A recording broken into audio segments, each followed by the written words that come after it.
Welcome to the Next Set podcast. I'm your host, Dr. Rehan Tahir. This show is going to be about everyday humans who want to train with purpose and perform better in real life.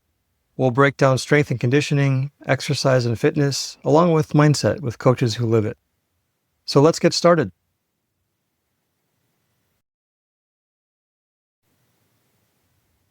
Hey everyone, welcome to the Next Set podcast. This is season 1, episode 1. Very first episode I'm happy to record. This one will be solo. We will be having some guests in the future. Starting in March and April, we'll be recording some guests.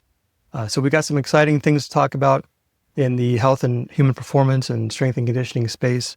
So I'm looking forward to it. I'm excited. I hope you all are going to stick around and kind of watch us grow as we continue to record some episodes. So I thought the first episode would be a good idea to talk a little bit about myself and how I got into health and fitness. It's been a long road in terms of when I started. So kind of want to talk a little bit about that growing up. I won't spend a lot of time on all of that. I mean, this is probably the only time I'm ever going to talk about these subjects anyways, but I thought it would be important. Like, how did I get here? What's my mission and vision for this podcast? I grew up in Southern California in a city called Santa Ana. I lived there pretty much 39 years. I was only gone for a couple of years on the East Coast. So 37 years of my life I lived in Santa Ana, which is in Orange County. And then if anyone has heard of that city, it's kind of like the barrio of Orange County. So it was, when I was growing up, at least, a pretty rough neighborhood. We had a lot of gang activity, a lot of bad influences and all of that. So grew up, 2 parents. Luckily, I had a pretty stable household from that perspective from a family unit. Had a mom, had a dad, had a sister. So I'm kind of a second of 2 children. My sister's 10 years younger than me. So, that was, from that perspective, that was pretty standard, pretty normal, I guess, average. Difference being that, growing up was a little bit more strict for me because of the area that I was growing up in. That was a pretty bad and pretty rough area.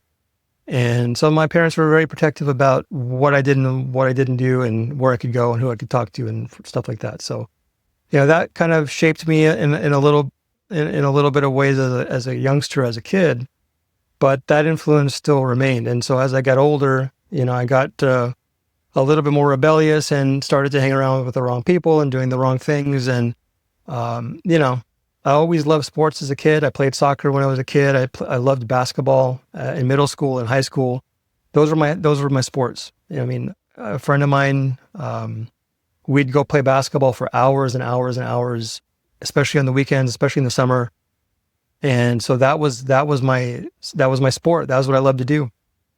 And as I got a little bit older and got into high school and, midway through high school, things were rough at home. So I started to go down the wrong path and hang out with the wrong people and started to do the wrong things. And so I still played sports. I still love to do sports, but, I kind of got into the wrong environment for several years, which took me away from, focusing on all of that. So, growing up in that kind of environment,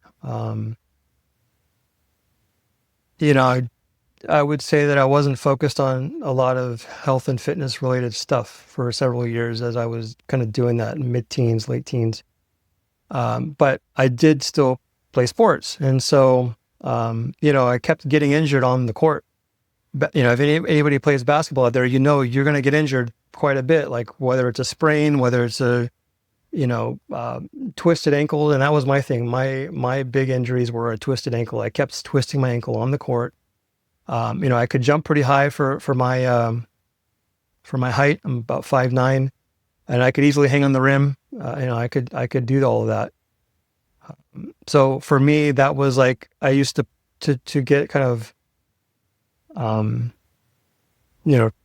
really active in terms of where the ball is at and trying to find the ball and rebounding and all of that stuff. So for me, I was jumping and I was landing and I was twisting my ankle. And there would be times when I was in junior college, which I'll mention here in a few minutes. But I'd be in junior college and I didn't have health insurance and I didn't go to the doctor, even though I'd have a twisted ankle from the day before.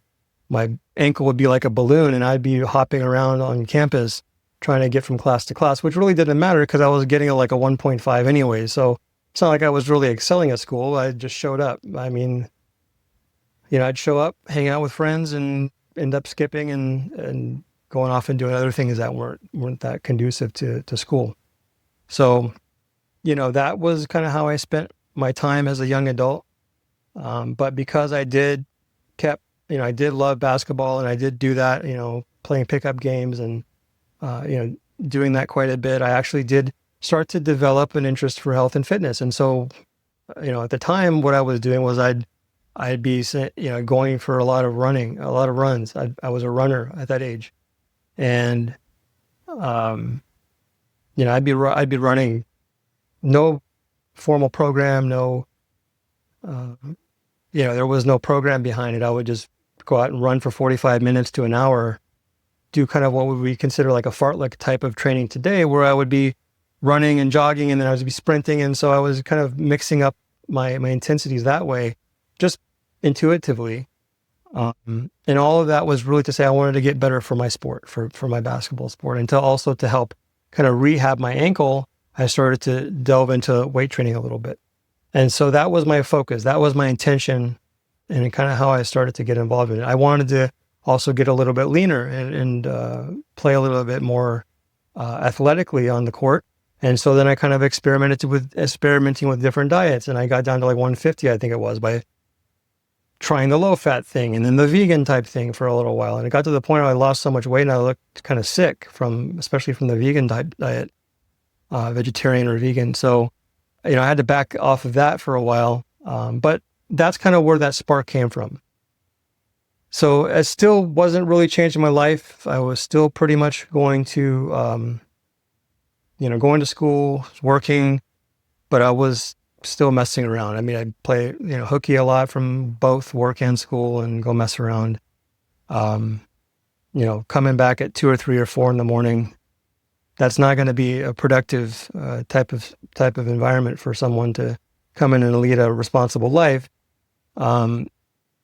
But, I started to get better on the court. I started to see some results as I was playing basketball, and I really loved it. I wouldn't say I was that good at it, but I loved it. I think I was okay, and I didn't play pro or anything, but I wanted to be the best I could be on the court. And so that was my motive, right? And so a buddy of mine who lived in Long Beach, he actually, and the same friend I used to play a lot of basketball with earlier, he lived in Long Beach with his grandma, and they had like a little parking structure. And so they had this storage room. And so we built our little first gym there where we started to lift weights. And that, I had delved into weights before that. This was the first time that I really took it seriously. I would train. I'd drive from Orange County, Santa Ana, California. I'd drive all the way to Long Beach, and we'd work out in that parking structure gym that we kind of built with some equipment, just makeshift, kind of like a little garage gym. And it got to the point where I was like doing this like every day or every couple of days. That was the thing. We'd go there, I'd drive there, we'd hang out. Now we were doing other things there too that we shouldn't have been doing, and preparing for our day, and our day wasn't that productive. We were still messing around and doing the wrong things, but at least we were able to go, and I was able to get a workout in. And it got to the point where my friend kind of slipped away, and he didn't really want to train that much. We ended up getting a membership to a gym called Frogs Club 1 at Cal State Long Beach. There's a big blue pyramid there. If you can Google this or look on your favorite search engine for the blue pyramid. And there was a gym in that pyramid. So the pyramid was more like for sports events and stuff like that. They play basketball, volleyball, whatever. There was like a little arena. And then there was a gym that was associated with that. So I would go, we would actually go, and I would go as well, and we would train. And when he started to fall off, I would just go by myself and I would train. And about this time I transferred to Cal Poly Pomona. So I went from junior college, where I was doing horribly. For some reason, I was able to transfer my units to Cal Poly Pomona. They accepted me. I don't even know how. I didn't really have a good grade point average at the time. And so I continued to train. So I went to Cal Poly, but I would go from Orange County, from Santa Ana, California. I would drive to Cal Poly, let's say in the morning, to go to my classes, which was a 40-mile drive or so. I would drive all the way to Cal State Long Beach, which was another 50 to 60-mile drive. I would train. I would get my workout in. and I would drive all the way back to Cal Poly for the evening classes or the afternoon classes. And so I did that for like, I don't know, I'd say 6 months or a year. And I started to get results. I was starting to see like pretty good results. I wouldn't say that was the greatest results, but I was getting more interested in the nutrition side. So I'd go to the supplement store, or I'd buy a drink at the gym. And I mean, there were probably, to this day, I wouldn't recommend the drinks I was drinking, but I'd grab a drink and think, okay, this is going to help me with my workout in some way. I'd grab a carbohydrate drink or whatever. There was no rhyme or reason. The point is I was getting interested in it. And so, but I was still kind of 50-50, kind of messing around. But it got to the point where I was really getting interested in this lifestyle. So I started taking a lot of nutrition classes at Cal Poly. And so food science, nutrition, the basics of nutrition, and I started to really get interested in it. And I was considering like changing my major or double majoring in nutrition. And, I didn't end up finishing that. I did not really have an interest to go into medical nutrition therapy and work in a clinical side and work in a hospital and all of that. And, at the time that was really kind of what was presented to me as my options. I was really more interested in the sports nutrition side. Now today you have a lot of registered dietitians and they're really, involved in the sports nutrition side or with the health and human performance side. So in retrospect, that would have been a perfect move for me, but that wasn't the guidance I got. So I kind of did the classes that I took and I learned the information that I had from there. And again, I wasn't really the most responsible person at that time and messing around. So, I just sort of said, you know what, I've got enough background in nutrition for my needs. I'm good. Now, about this time where I was getting close to graduating, thankfully, and now by this time, by the way, it was kind of a shift. When I went to Cal Poly Pomona, when I was training and I was getting more serious, and I was training solo by this time, training by myself mostly, and getting pretty good results. And as I took nutrition classes, I started to really understand macronutrients and what's a carbohydrate and what's a protein and what's a fat and how do they impact your metabolism. And so I was really getting involved and really learning quite a bit about, how to structure diets and how to manage caloric intake and how to estimate calories. I mean, that's to the level that I was at. And so for my purposes, that was what I needed and that's what I wanted. How to structure a diet program in a way that would get results. And so I started to do better in school because I was getting more interested in this topic and started to bring up my grades quite a bit. So while I was at Cal Poly, I was starting to get 3.5s and 3.7s and 3.8s. And so I was bringing up my GPA, which I finally graduated with a 3.0. So anyways, the long story short is this lifestyle is kind of what helped to shape and shift my my personality and also kind of help put me on the right track, right? I started to identify differently, whereas before I was identifying as this kind of rebellious person hanging around with people that were not doing the right things as well themselves. At the time, I think we were all kind of growing up and we're all in different living situations and all trying to figure it out. But we were all kids. And so, I kind of started to put that lifestyle behind me because I realized it was not conducive to now from performance at basketball. It was more about performance in the gym. It was more about getting results. It was more about gaining muscle and losing fat. And so then that kind of really revamped it. So, I mean, from smoking all kinds of things and doing all kinds of, I'm not going to go into depth, but you get the picture. You can put the pieces together. From living that kind of lifestyle and stumbling in at 4 a.m. every day, and doing some drugs, I basically quit cold turkey. I said, this is not helping my fitness here. And so that became my number one priority. Now, about this time I was close to graduating, I started to go to this nutrition store in Orange County in Santa Ana, also in Santa Ana, California, near South Coast Plaza. If you know the area. If you're not in the area, I apologize, all the location references, but you can search on maps for this kind of stuff, but it gives you some context about where I'm from. And so I started going to this store called Power Nutrition Depot. A friend of mine named Shah, who ran that store, he was the owner operator of the store, and he had that store. And so I'd go in and I'd buy my different supplements. And so I was introduced at the time to a program by Bill Phillips called Body for Life. And so if you've ever heard of Bill Phillips and Sean Phillips, the brothers, they were hugely popular around this time. And this was, I want to say, the late 90s, 98, 99, something like that. And so once I started getting into that Body for Life program and eating the 6 meals a day and, having a focus on protein and making sure protein was in every meal and portion controlling to this day, the influence of that type of program is actually still very valuable, because even if I'm working with someone today, I'm going to recommend portion control, especially if they're new to all of this and caloric intake and caloric balance is unfamiliar territory to them. And so, I might say, here's a fist-sized portion of carbohydrates, eyeball it. Here's a palm-sized portion of protein, or a card deck size of protein. So the point is, that had a lasting impact. So that was a phenomenal program at the time for me. I learned a lot since then. But the point is, that's what really kind of catapulted my results.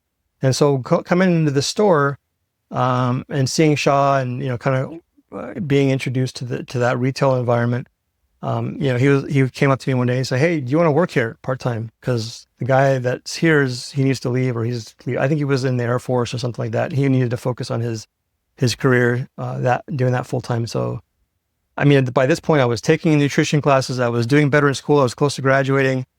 I was really into this. And so for me, it was a no-brainer, like, yeah, let's do it. I'm ready to go.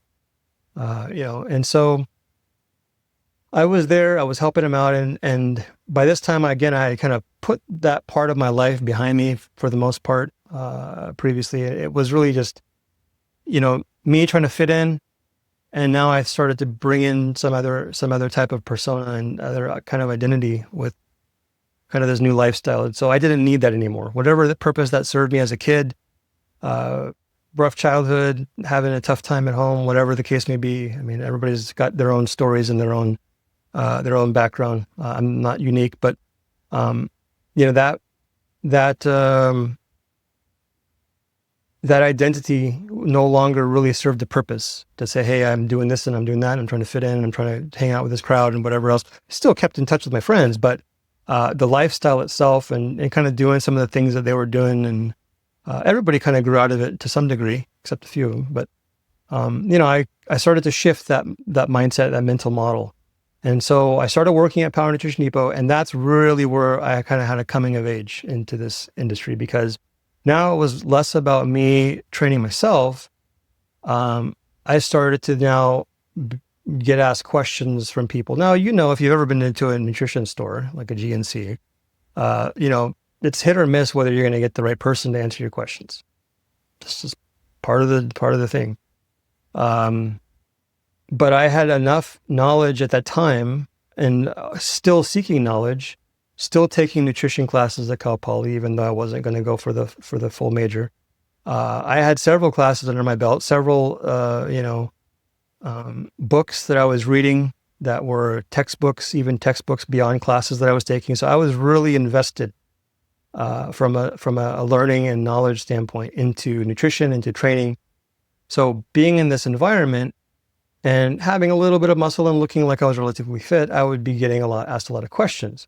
And so, anytime you walk into one of these stores, it's, people are usually hesitant, because it's like, well, they're going to sell me this and sell me that. And it's really about sales, and can't trust the people that were there.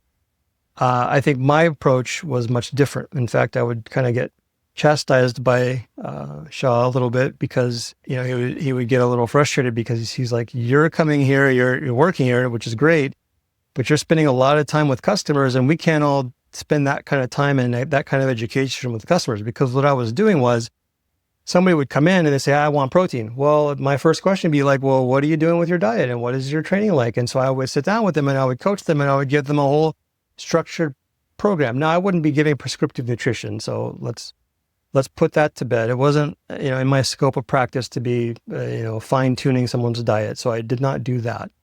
And to this day, I don't do that, because I'm not a registered dietitian. If you have medical situations, or you're taking a lot of prescription medications or a lot of contraindications, you should definitely ask your physician for a consult with a registered dietitian.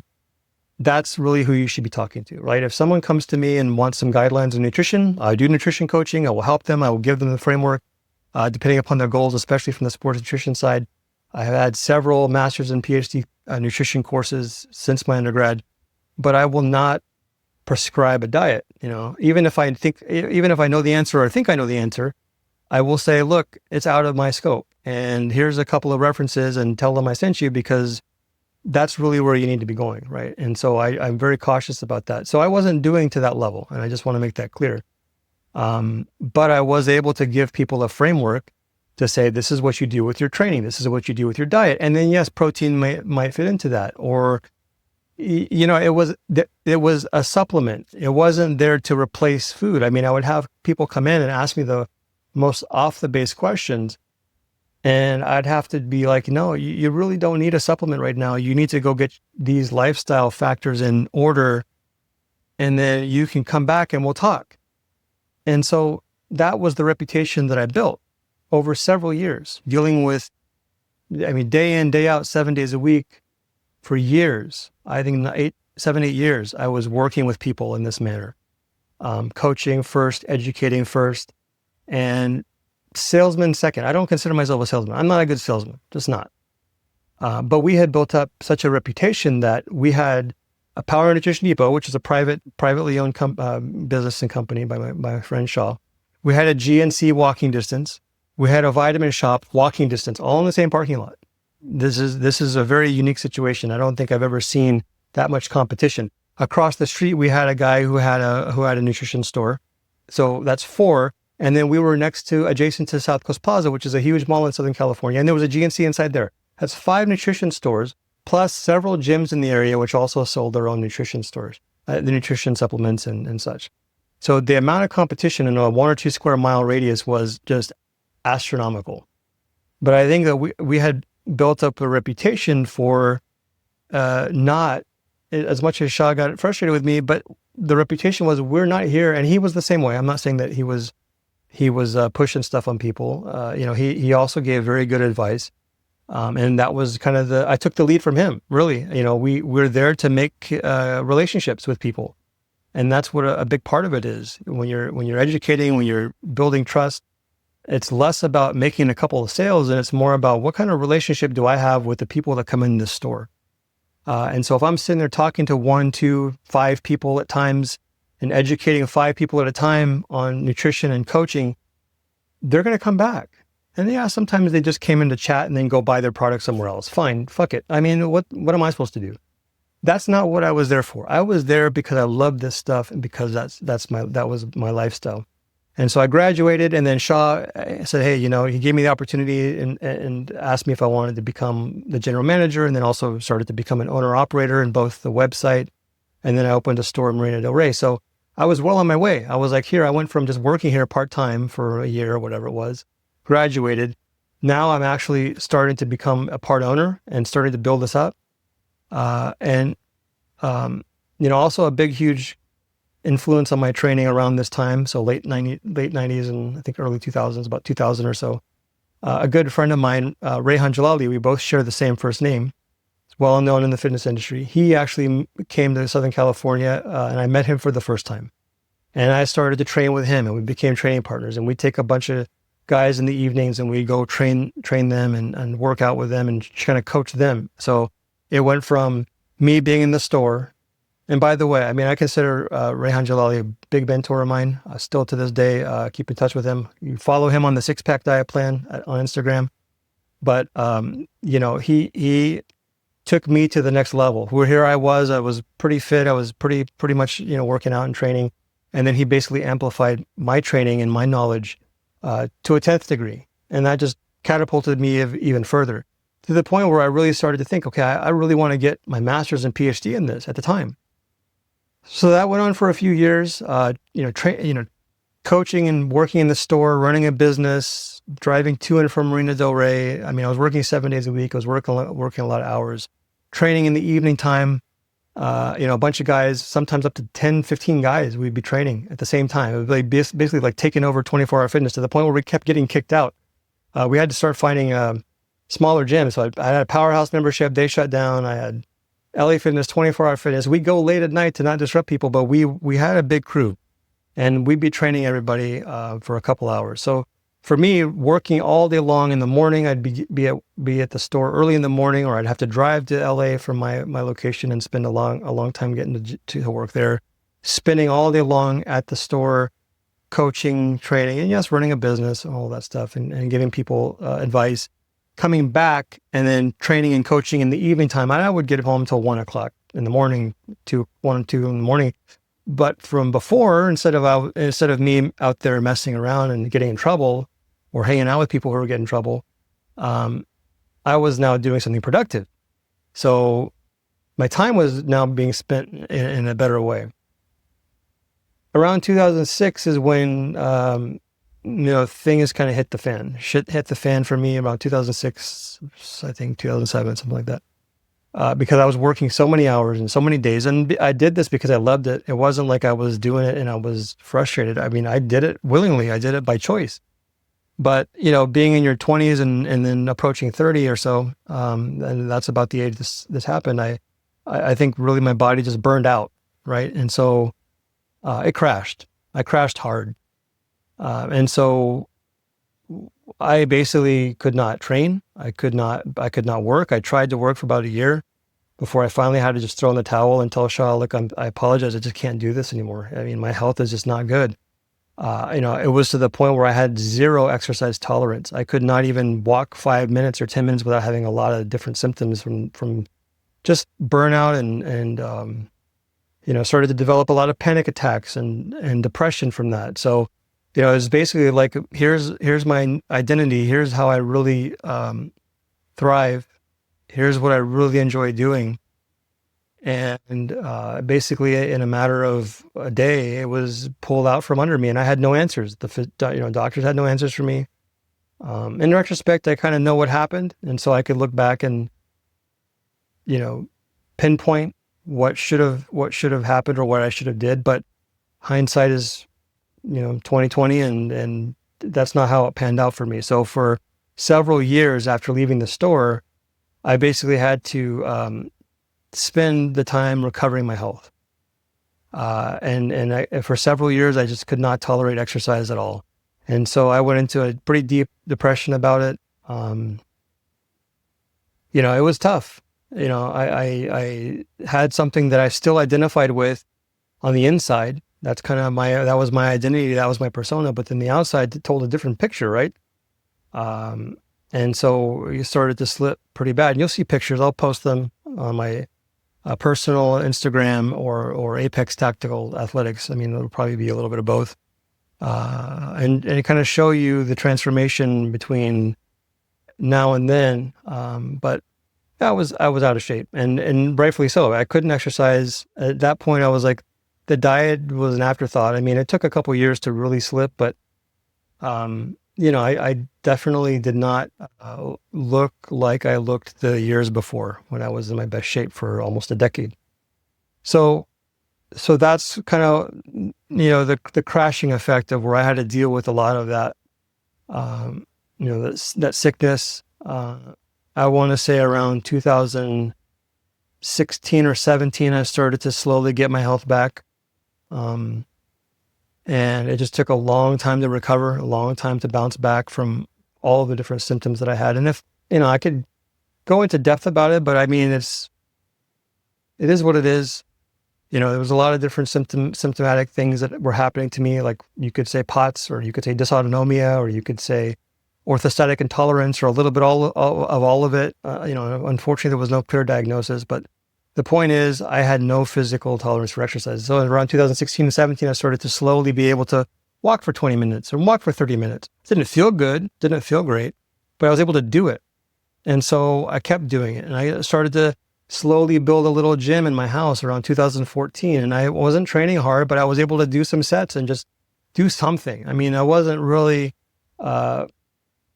training hard. I would do it and I would feel horrible afterwards for a day, but sometimes I'd go in blocks of 1 week or 2 weeks and train semi-reasonably, and then just get symptomatic again for a couple of weeks. And so it was just on again, off again for a couple of years. And in 2016, 17, started getting more consistent. And so, there was some treatment that I was going through, trying to fix a couple of things that were going on at that time, which probably were an outcome of the several years of just bad lifestyle before that. And that sort of improved me some more. And so then I started to train a little bit better. Now I still didn't feel well, but I was training, and I was happy that I was training, because 6, 7, 8 years before, I had no idea that I would ever be training again, period. I mean, to me, that life was lost. I was just going to live like that for the rest of my life. I was accepting of that fact. But I finally had this kind of door open. And so then I went back and I got my NSCA CSCS, which is a strength and conditioning certification, specialist certification. And so that kind of that inspired me to like get back into it a little bit more. And so I used that as a launching ground to kind of have another reemergence, if you will. So I was training for a couple years, and then I ended up going back and saying, you know what, I think I'm ready to go back for a master's. So I went back for my master's in exercise science. I had gone back for a master's in some other field a few years earlier, but I now felt like I had a little bit more confidence in my health that I could come back and do that. So I did that, moved right into the PhD program right as COVID started. I moved into the PhD program in health and human performance. And all the while, my health just kind of slowly, very slowly, kept getting a little bit better and a little bit better. And so now we kind of come to today. And I know I've been talking for a while. I said I wasn't going to talk too long. It's about 30 minutes. And so I'll try to wrap up here. But, that's kind of where I'm at today. Is, finishing up my PhD, being in school for the last 7 years. It's been a reemergence for me. It's been a very, very long road with 10 years of very bad health, and then another 10 years of a very slow recovery and comeback. And so this is a reemergence. This is like a rebirth. And so that's kind of why I call, that's why I called this the next set. This is my next set. For me, this is sort of, my attempt to get back into the coaching, which I love to do for many years, and which I still have done off and on. I haven't stopped that. I still gave consults. I still coached people, not full time, not for something that I would do for the whole time, because there was a confidence level thing there with being ill, but definitely kept in touch with it, definitely kept informed and educated about it, still read books. I never stopped reading books and never stopped educating myself. Even those 10 years I didn't feel well, I would still educate myself and I would still try to learn. But I would say the most important lessons that I've learned here are, whereas before I was probably a lot more dogmatic, a lot more rigid in my opinions, going through that was a blessing in disguise in a lot of ways, and I wouldn't change it, because I'm the coach I am today because of it.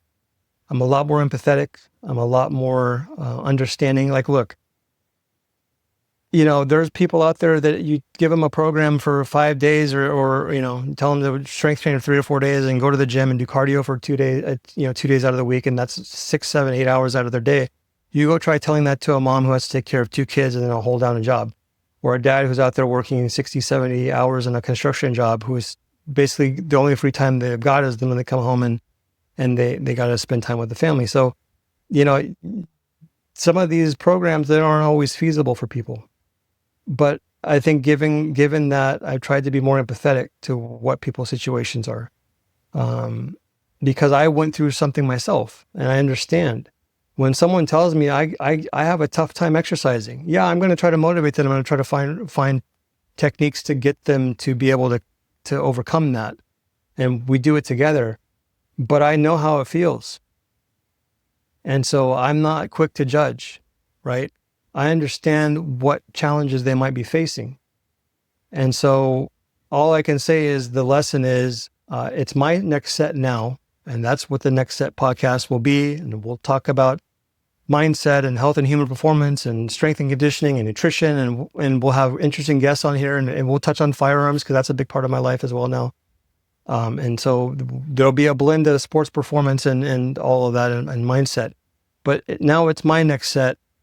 And if you're dealing with anything like that today in your personal life, my only message would be, your today doesn't have to be your tomorrow. What you're going through today can change. It's going to take work. It's going to take time. It's going to take patience. But I never stopped hoping, even though I was at some points, the deepest despair that I was in, and nothing looked promising ever. I'd be walking and having problems and I'd be like, this is going to be my life for the rest of my life. This is crazy. But in the back of my mind, I always hoped like, hey, I'm going to find a way to overcome this. And I always kept looking for things to help me overcome that. So that leads me to kind of a wrap up here about what my mission and vision and my philosophy is. My philosophy is education first. That's how I operated it at the stores that I ran and I owned. That was my message then. It was education and knowledge first. And I'm still learning today. I don't know everything.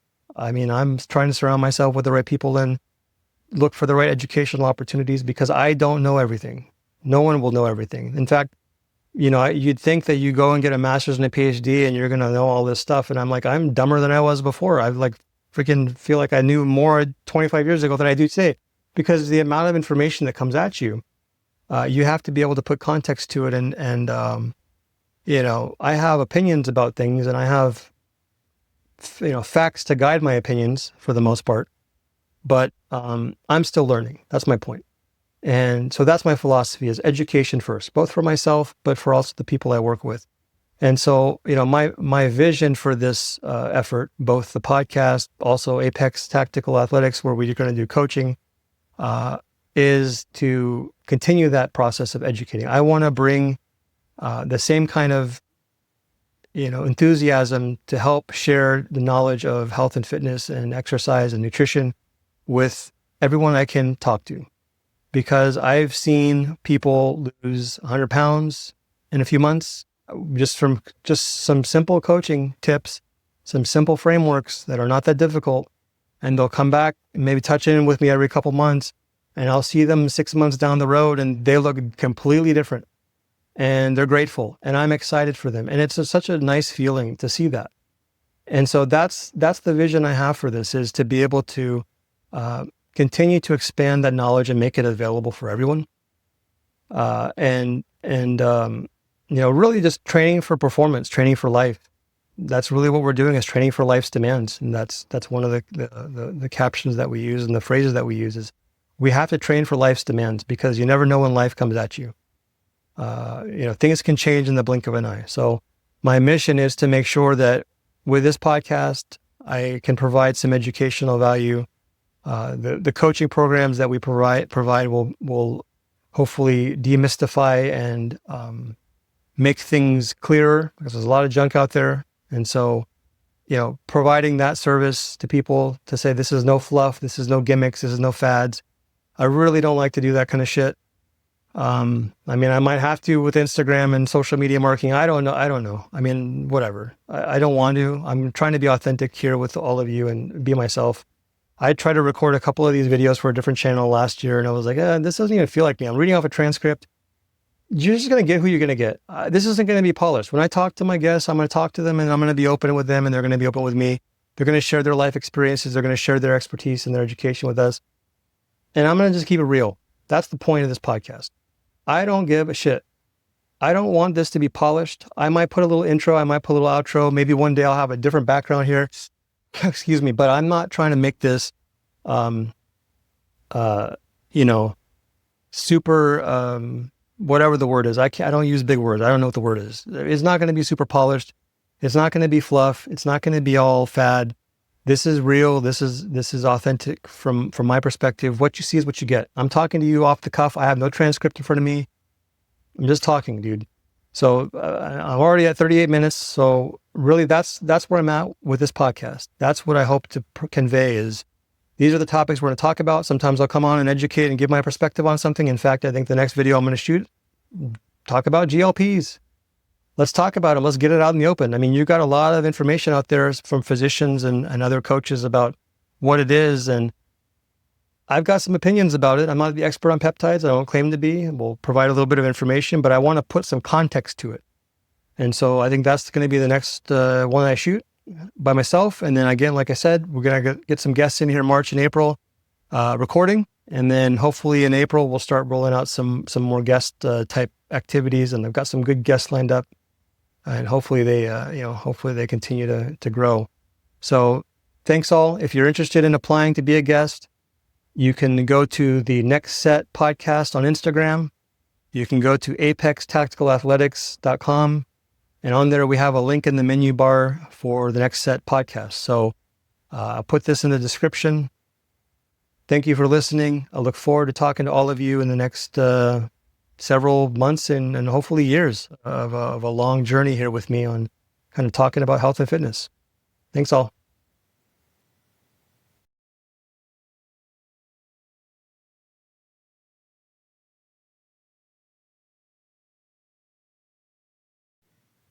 Thanks for listening to the Next Set podcast and today's episode. If this episode or previous episodes have helped you think or train differently, please share it with someone who needs it. You can find more coaching resources at apextacticalathletics.com. Put that in the description, and you can find us on Instagram at the Next Set podcast. We'll see you at the next set.